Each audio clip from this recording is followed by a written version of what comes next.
Obrigado pela audiência, pela receptividade. Obrigado pela sua presença. Continuamente estamos aí publicando vídeos acerca do direito à informação. Muito bom te ver por aqui. Muita coisa boa dentro de pouco tempo.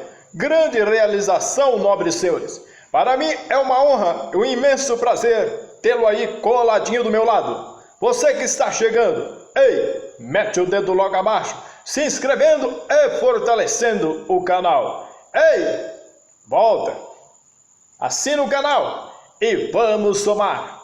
Muito bom te ver por aqui. Direito à informação. Como ingressar com uma ação sem advogado? Isso mesmo que você ouviu. Como ingressar com uma ação sem advogado? Esta introdução ao ius postulandi. Nobres senhores, essa presente matéria que trago aos senhores é orientar o cidadão a respeito da possibilidade de postular em juízo sem necessidade de advogado, denotando aí as principais informações e apontando o meio para o exercício de tal direito. O principal objetivo é ampliar o acesso à justiça, mesmo quando as demandas forem desestimuladas ao advogado. Antes do desinteresse, em virtude do valor da causa do financeiro, oportunizando o que? As pessoas a exercer o seu direito. Exatamente, subjetivo à ação. Em regra, só é possível ingressar com ação perante o Poder Judiciário através do Judiciário, salvo, igualmente, algumas exceções. Tal restrição decorre do artigo 1º da Lei 8.906 de 94, no Estatuto da Advocacia e Ordem dos Advogados do Brasil, que assim dispõe, no seu artigo 1º, são atividades privativas de advocacia. Inciso 1. A postulação a órgão do Poder Judiciário é os juizados especiais. Seja, assim sendo, nos termos do citado preceito legal, a postulação em juízo é função privativa de advogados, não podendo o cidadão sem formação técnica nenhuma, específica e habilitação exercer a advocacia. É claro que vai existir as exceções. É evidente que vão ser apontadas aqui as exceções para que o cidadão comum possa exercer o seu direito. Nessa seara, vejamos que, ao menos em regra, quando um cidadão necessitar dos serviços jurisdicionais para fazer valer os seus direitos, necessariamente deverá contratar o serviço de um advogado, não podendo ele diretamente valer-se do Poder Judiciário, sem a assistência advocatícia. A exceção em que se pese seja a postulação a órgãos jurisdicionais privativa do advogado, tal como corriqueiro no direito comporta exceções. O próprio Estatuto da Advocacia e Ordem dos Advogados do Brasil excepciona a regra, mencionando em seu artigo 1º, parágrafo 1º, não se inclui na atividade privativa de advocacia a impetração de habeas corpus em qualquer instância ou tribunal. No obstante, senhores, a isso, apesar de outras exceções, aqui nos interessa que autoriza o cidadão, nas causas que não ultrapassarem o valor de 20 salários mínimos, postular diretamente nos juizados especiais, de acordo com a Lei 9.099 de 95, sem a necessidade de advogado. Então temos aí, senhor, você pode impetrar habeas corpus sem a presença do advogado, e também atuar numa reclamação trabalhista ou nos juízes especiais, até 20 salários mínimos. No artigo 9º, nas causas de valor até 20 salários mínimos, as partes comparecerão pessoalmente, podendo ser assistidas por advogado, e as de valor superior e assistência é obrigatória.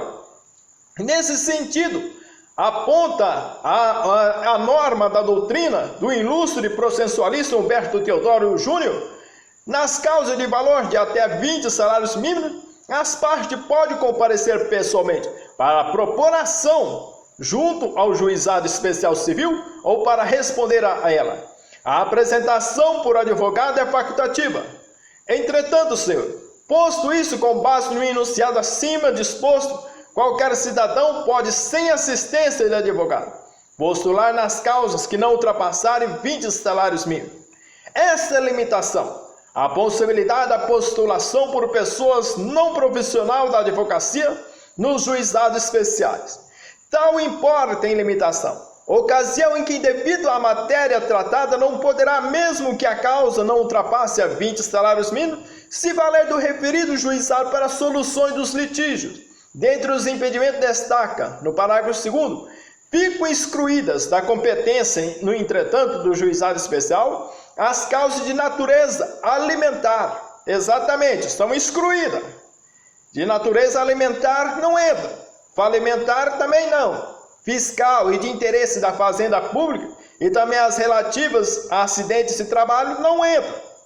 E resíduos é o estado de capacidade das pessoas, ainda que de cunho patrimonial. Pessoas jurídicas só podem postular nos juizados especiais as pessoas físicas capazes e as pessoas jurídicas qualificadas como microempresas ou empresas de pequeno porte, conforme a autorização do artigo 74 da Lei Complementar número 123 de 2006.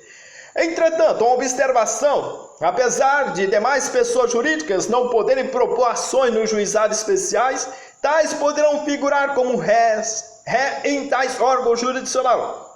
Ou seja, elas não podem propor ações, mas podem figurar no polo passivo da demanda, ou seja, ser processado. O que se infere do artigo 9º do parágrafo 4º da Lei 9.099, do artigo 95, o parágrafo 4º, o réu, sendo pessoa jurídica ou titular de firma individual, poderá ser representado por preposto credenciado, munido de carta de preposição com poderes para transigir, sem haver necessidade de vínculo empregatício. Nesta sendo o título de exemplo, uma pessoa jurídica que não se enquadre como microempresa ou empresa de pequeno porte, pode ser processada em uma relação de consumo perante o juizado especial civil. No entanto, não poderá ingressar com uma ação de cobrança contra um devedor, no mesmo juizado, devendo para tanto se valer do procedimento específico que exige a contratação de um profissional da advocacia. E na esfera penal, eu preciso contratar um advogado para minha defesa, no caso, por exemplo, de homicídio? Uma pergunta que deixo para os nobres senhores. É admissível, salvo exceções, que vai importar quando houver a confissão e a entrega da arma na delegacia para uma autoridade especial, uma autoridade que não seja o policial, mas sim uma autoridade, um oficial ou delegado do distrito. Você fará a confissão e a entrega da arma. Poderá te prender, o processo vai te seguir, você não ficará preso, mas poderá se valer de um método ou de uma forma, que eu diria de um princípio, que será relaxado imediatamente a prisão, se caso você for preso. Entretanto, sempre, a regra, no sentido geral, é contratar o advogado. Mas posso sim, se tiver coragem, de adentrar a delegacia e fazer a sua confissão no seu crime e entregar a arma ou instrumentos do crime, vai atenuar a sua pena muito. Os problemas atualmente, a jurisprudência é bastante controversa no que tange ao ressarcimento dos honorários advocatícios contratuais a título de perdas e danos. Por exemplo, vai desestimular aí do ponto de vista financeiro contratar um advogado para representações de ações judiciais em que o valor da causa seja baixo. Por exemplo, se o valor é simbólico, é ilusório, é pequeno a reclamaçãozinha, eu diria nesse aspecto, nesse sentido, você vai contratar um advogado? Você de próprio punho ou reclamação verbal que será tomado a termo, tanto a reclamação trabalhista como também na esfera dos juizados especiais cíveis, você pode adiantar e fazer isso sem medo nenhum, cara.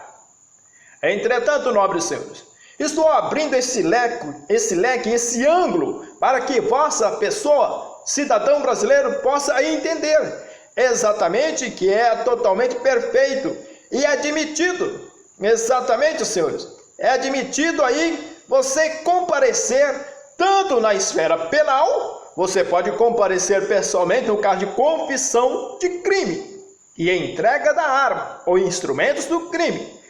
E na esfera trabalhista, uma reclamação. Você pode adiantar tanto o empregado como o empregador. Nem sempre vai precisar do advogado.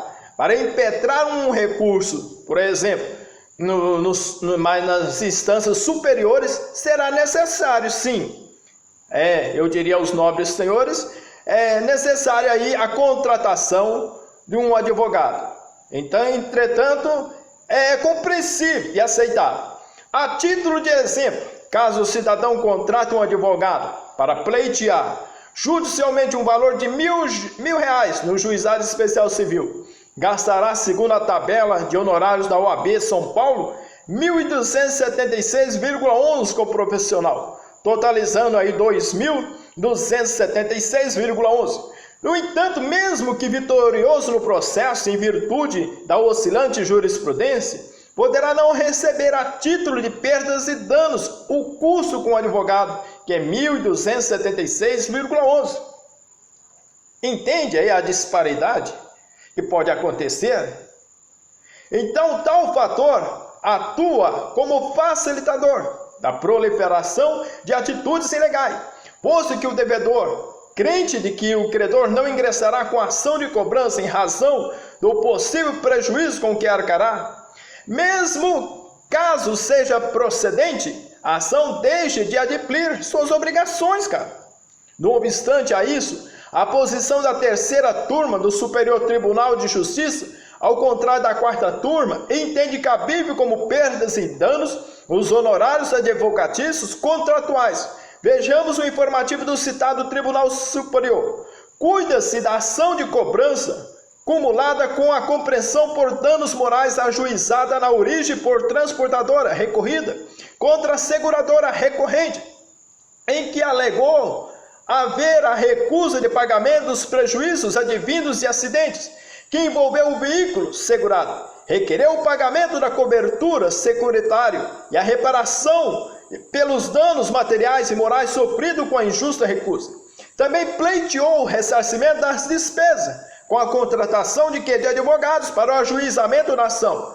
O juiz julgou parcialmente procedente o pedido, condenando o recorrente ao pagamento de mais de 65 mil. Porém, o TJ deu parcial provimento à apelação interposta pelo recorrente e parcial provimento à apelação adesiva interposta pela recorrida para condenar o recorrente a restituir o valor de despedido pela recorrente com os honorários advocatícios contratuais.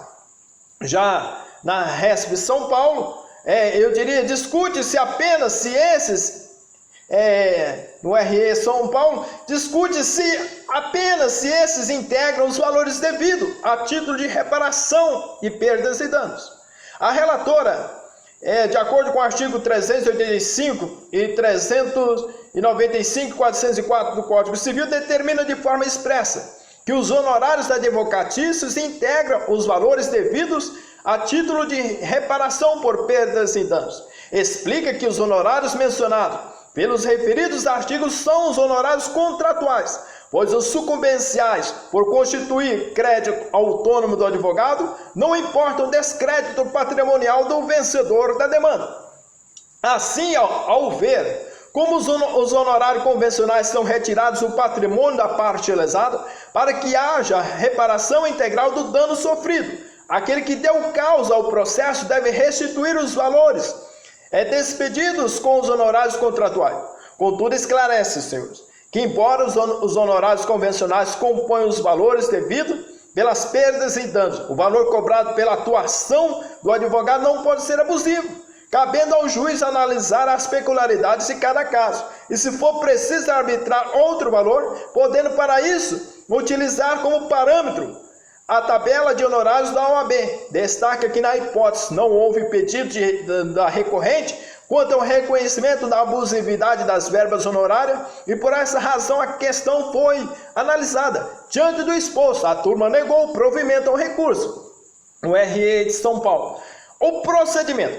Senhores, acredite, o cidadão que pretende ingressar com uma ação nos moldes do elencado acima, até valor de 20 salários mínimos, deverá comparecer ao juizado especial civil da comarca onde reside, relatando o ocorrido, ocasião em que o funcionário público do local orientará acerca da ficha a ser preenchida, esboçando os dados essenciais que necessitam ser preenchidos, a fim de garantir a prestação do serviço judicial, enfatizando que o relato poderá ser oral. Entretanto, na esfera da justiça trabalhista, não se impetra sem advogado no TRT.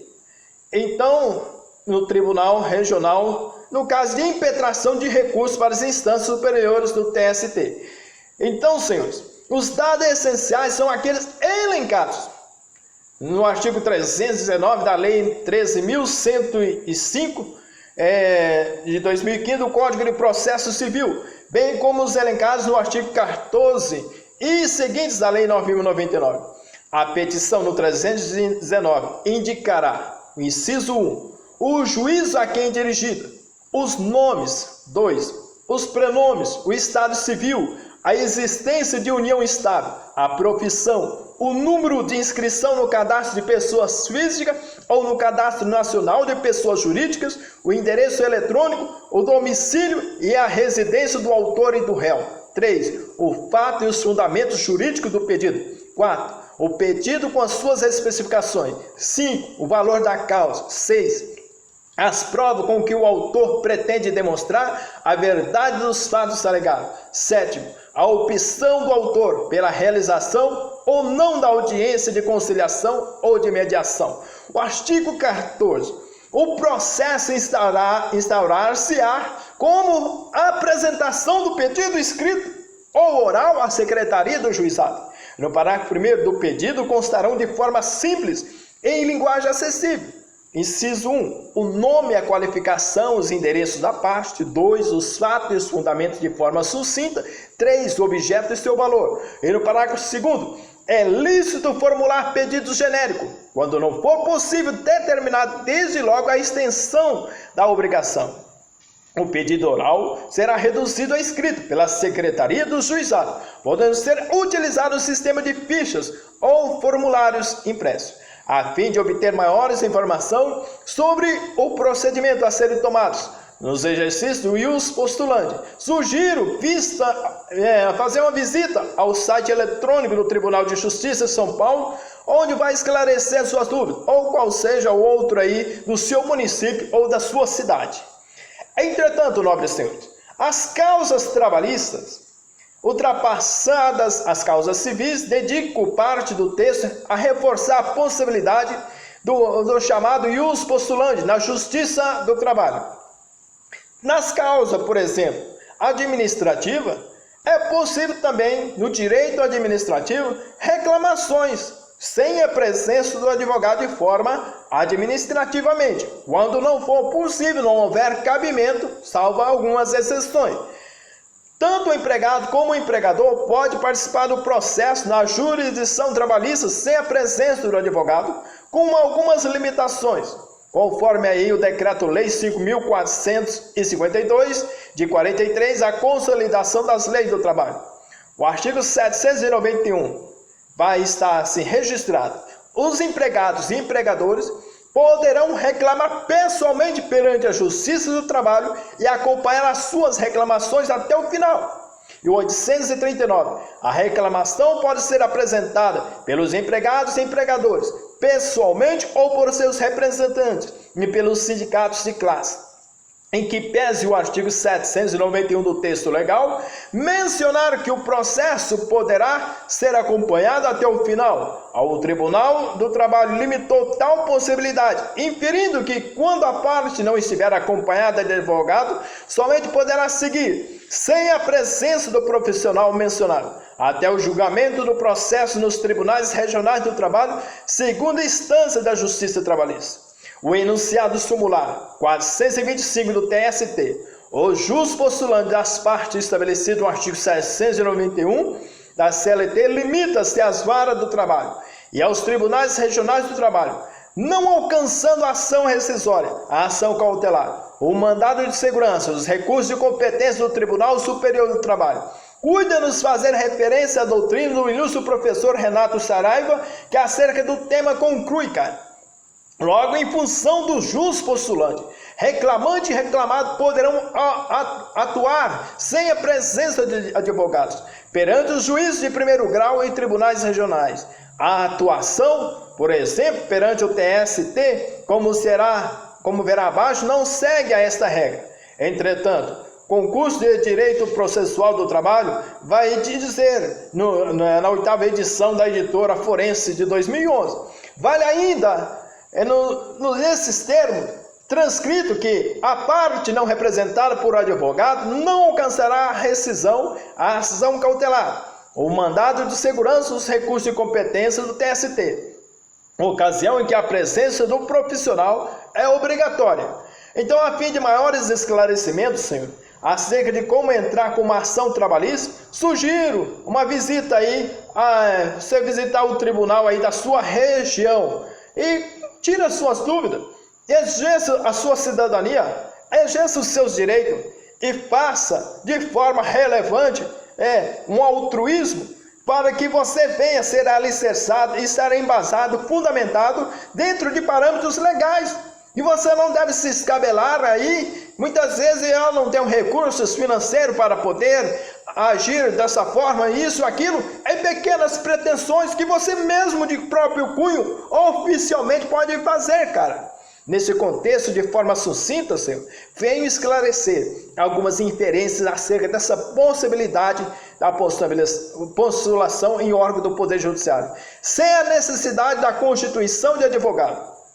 Realçando que essa matéria, de forma material e informativa, destina a todos os nossos colegas, aos nossos companheiros e amigos aí, a todos aqueles meus seguidores e a todos aqueles que você é meu visitante. Mas bem-vindo de coração. De rigor, eu quero dizer que a demanda for composta por exacerbados critérios técnicos, não dê moleza a esses verbos. A melhor opção é procurar profissional, claro, habilitado na área, reforçando aí na falta de condições financeiras.